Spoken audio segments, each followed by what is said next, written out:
Well, hey, Saber fans, Mark here again. I know I've been away for a long while, but had a lot of interesting things going on, and I've been wanting to do a review of my new Chosen, which I got honestly months ago, but just could never put it together. I did a kind of a clunky unboxing video, and I said I'd get one of my friends to help me do a real review of it, but could just never logistically make that work out.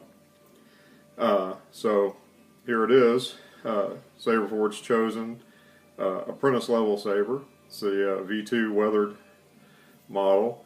It's a thin neck, although in this incarnation this is basically a one-piece hilt. Of course, the pommel unscrews, and this part of the emitter is a separate piece that's threaded on, but otherwise it's made out of one piece of metal, so it's quite strong, light, small, like all the apprentice hilts are.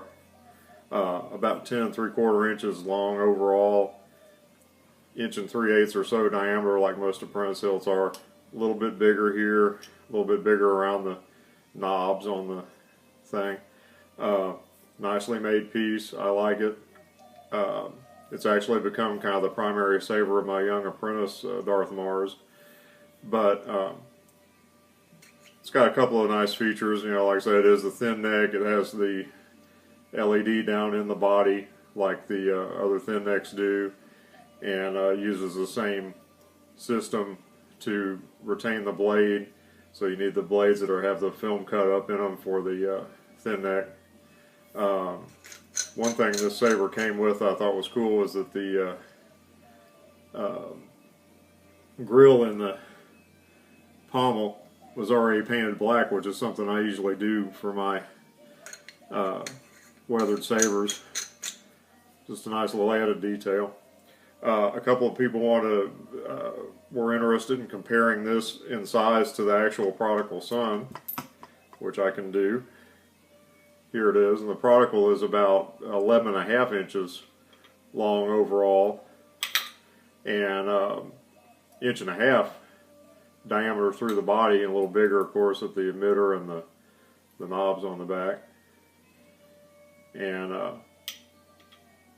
similar, of course, look to these two. Just the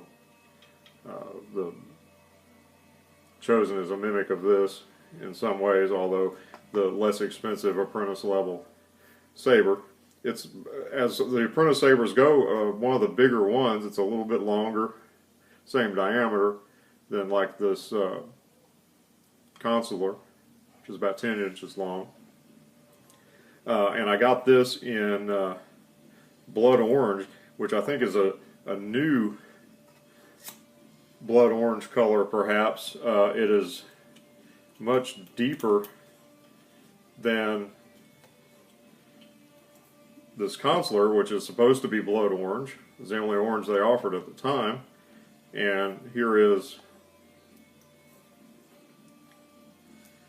the Chosen. I don't know if you can really make this out, but it looks almost red compared to this orange. This is very orange, and this is a much redder orange. I don't know whether they changed the LED or if it's an artifact of the reflectors and stuff in the hilt. And here's my red, and this is a 12 watt, of course. Here's my red 12 watt katana. Now, when I'm looking at these, this definitely looks red. This definitely looks orange, but I don't know if you can really gather that from the video. In any event, it's a great orange color. It's very deep, very orangey, which is what you want. Very nice hilt. I'm generally pretty happy with it. They came out with a different one that has a little bit more aggressive emitter. I can't remember the name of it off the top of my head as I sit here. Forsaken. And if I'd have seen that first, I'd have probably got one of those because it's a little more Sithy, in my opinion. But this is a great saber, and like I say, Darth Mars, my young apprentice, my niece, enjoys it, so I let her play with it whenever she's around. That's about it. Thanks for listening. Like I say, I've had a bunch of stuff come up. I've been quite busy. I've gotten away from some things that were really dragging me down, including my mortgage. So this messy house behind me is all mine now. And I've gotten away from a couple of people that were giving me similar issues. Anyway, hope to have that elusive disposable income in the near future to be able to get some more savers and do some more stuff. And we'll see y'all later. Thanks a lot.